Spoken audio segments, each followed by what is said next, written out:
Howdy again, it's Mr. Pete. Welcome back to Studio G, and this is part 2 of my video on the Franken mill here, where I'm trying to demonstrate the use of measuring rods and trays and indicators and so on for very accurate location of the work. So be sure and watch part 1 if you have not seen it already, and I will flash that title on the screen right now, and I'll put a link in the description as well.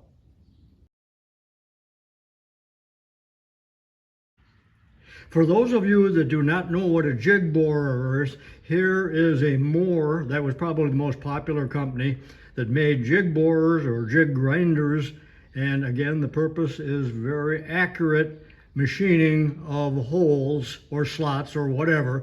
Now let me show you a setup that is a typical setup for accuracy on a jig borer. Okay, this is a typical job you might see being produced on a jig borer, and they are using a boring bar there, as you can see, for accuracy. You would not get that accuracy with drills and reamers, but the purpose here is to locate, let's say, those two big holes there within 1/10 of a thousandth or less. So you could do extremely accurate work on a jig borer. Now the work that we're going to do on a milling machine isn't going to be nearly as accurate, and again, this system of rods and trays is obsolete and there's very little information on it available. Now if you've watched part 1, you will remember that I took the tray off of the machine, the tray that is used in the y-axis. So I'm going to reinstall off camera right now this tray. It's all cleaned up and ready to go, and the stop. Okay, I have reinstalled the tray and the indicator and the stop back there, and we're now ready to do an actual, well, not a project, but just a sample here so you get the general idea of what we're doing. Remember, the tray is missing in the x-axis, so all of my movement will be in the y-axis. I've mounted a piece of 4-inch aluminum channel right here. I put some bluing on it because there were other marks on there, but there's no layout on here. I've already located the edge of the work using an edge finder. I'm just going to drill a couple holes, 2 or 3 holes here, very accurately spaced to demonstrate how the rods and trays are used. Okay, I hope this is a good view here of the tray and the rods. And on the first exercise here, I'm not going to use the micrometer. I'm simply going to use the rods in conjunction with the dial indicator. Now, the longer rods, I probably should show you what I all have in here. This is a 6-inch rod, 2-inch, I guess, or is it the 3? 3, a 2, a 1, and a 1. So the idea is I'm going to drill a hole 1 inch from the edge. We're already on the edge, and then I'm going to drill another hole 1 inch from that, and another hole 2 inches from the second one. In other words, the third one too. Now look, we got a lot of space here yet, and the indicator is not showing anything yet, so I'm going to move the stop up until I get a reading on the indicator. Okay, so you see we got a space here, and we aren't even touching the indicator yet. And I'm going to move the rod, which is not in your sight, up until I get rid of all of the slack. And if you look at the indicator, I'm going to move it in, what did I go, about 50 thousandths or so. And now I am tightening the stop screw so that will not move. And next, I will zero out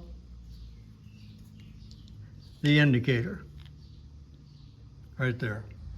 Okay, note at this point there's no slack or any space here, and if I move one of the rods in this direction, you will watch the indicator, you will see the indicator move a little bit, and then it goes back to 0.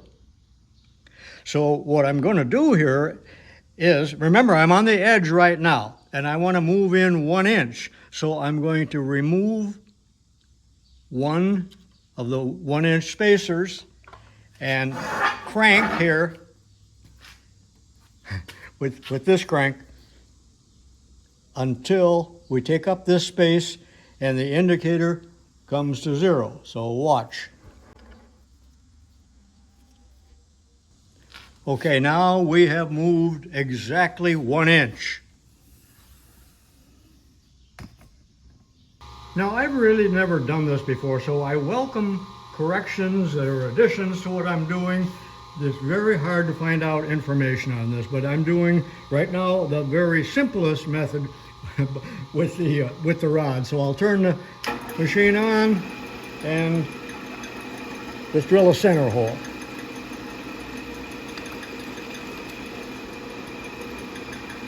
Like that. And of course, one could proceed to bore it to size and all of that, but of course I'm not going to. But I'm going to move now 1 inch farther, and it's very similar to what I just showed you, but let's take another look. So out comes another 1 inch spacer, and watching the indicator now as I move up, fill up this space and bring the indicator to 0. Right there, and I'm ready to drill the hole, and I'm not going to show that. We'll move on here in a second. And now my imaginary blueprint here is calling for another hole 2 inches. So I'll remove this 2-inch spacer and move the table, trying to get rid of the glare here, until again this rod touches the indicator and I bring the indicator to 0. Getting close. And I brought her around to 0. And now I'll drill the hole that's 2 inches from the previous hole.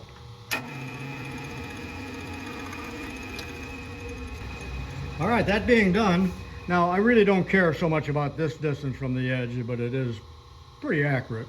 But it would be precise, the distance between these two holes, 1 inch and then 2 inches right in here. Now we can find our way back to 0 if we want to the edge by just adding the rods in conjunction with the indicator. And I'm going to do that off camera, because then we're going to really drill another row here of odd dimensions using the micrometer head. Okay, I'm moving the table down a little bit for another row of holes, and I'll lock it here, although that's probably not necessary. And remember, I'm already on the edge because I backtracked with my rod, so I'm on the edge and I'll be feeding the table, of course, will be coming out. So the first thing I'm going to do is move in 1 inch again, no big deal, but let me show you what rods I have in the tray. As you can see, the indicator's already back to 0, but what I have here is a 6-inch rod, and that's up against the stop in the tray. And then I have a 1 inch, another 1 inch, and finally the micrometer head itself, and I have got this extended to its full length because I'm kind of working backwards here, depending on which direction you're feeding. So when I put this in, the indicator should go back to 0. And it does. Okay, I'm going to remove one of the 1-inch rods and watch the indicator as I move the table exactly 1 inch. This should come back to 0. I hope it's in the frame. We are now 1 inch from the end of the work. Okay, here's the first hole, 1 inch from the end. I want the next hole to be 3/4 of an inch from the previous one, so I'm going to take the micrometer head out and move it back 3/4 of an inch, which is going to be, in other words, I'm subtracting 750 thousandths from this setting. So in other words, I'll set it at 0.250 off camera. Okay, it's set at 0.250. Now lay it in the tray and watch the indicator as I bring the table up against and take the spacing out, and it's a pretty interesting process, isn't it? But boy, you got to keep your mind on what you're doing here. And the indicator to 0, and I'll go ahead and drill that hole off camera. Okay, the next hole is going to be 1 1/8 from the previous hole. And in order to get that, there's several ways, but I'm going to remove a 1-inch rod and set it off to the side safely where it will not drop.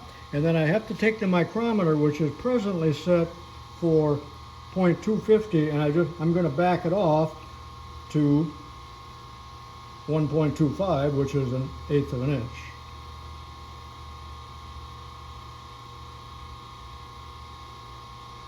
Lock it, and back in the tray it goes. Now the distance right here is 1 1/8, isn't it? So I will move the table such that the end of this rod zeroes out the indicator. I also want to show you something here, that there isn't very much travel on these, but if you do go a little bit too far, rather than break the tip, you will hit the end of this larger diameter here, which I think will prevent any damage to the indicator, unless you're really a strong-arm Bubba. And now I will move until we zero out the indicator. Right there, and I'm ready to drill.